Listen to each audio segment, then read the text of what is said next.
In the beginning.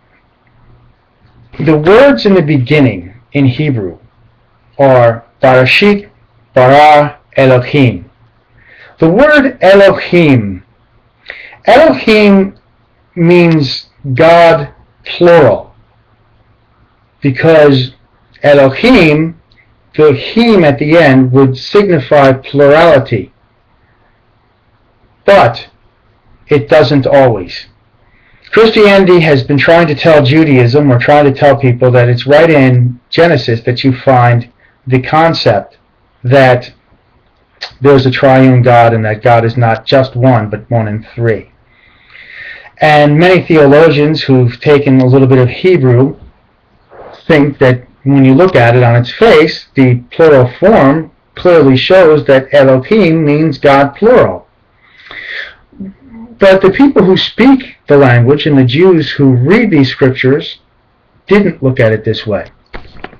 No, because you see, sometimes they use the plural form to magnify the size of something. So it's sort of like God and God again and again and again and again. God magnified, God multiplied, Elohim. So they're talking about the great God, the biggest God, not just little God, a God here, a God there. The interpretation here in the Jewish eye, okay, is that when God was speaking in Genesis, he was not saying he was one in three. And if you think of the logic behind this, when Moses first brought down the Torah to the people, the people who read the Torah, or Moses that read it to the people, and the Jews that had been reading it thousands of years before Christ had come, had been reading it with no thought that God was three, but that God was always echad, one. So it was just accepted that the reason why you find the word God plural several times in the book of Genesis is because it was making the point that God is big. And it was never accepted that God was triune.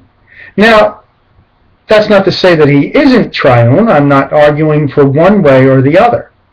But Christians who use the idea, Christianity that uses the idea to push the point on the Jews and try to prove to the Jews, okay, that there is three in one God by using this idea of Elohim, are off base.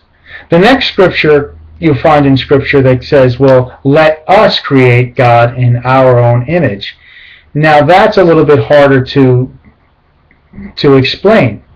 But again, to the Jewish eyes, God may have been speaking to his angels, not actually literally that the angels were going to do it, okay, to create, but it's almost like saying, let us do it this way. Now, our own image, well, that side of kind of blows that whole idea. But what I'm trying to bring out to you people is that when you're witnessing to people or bringing up points, you need to be able to understand a little bit about the language, because a lot of people get frustrated and stubborn and just turn their eyes away and go, well, they're not listening to me, and yada yada yada. And that's just really, in order to be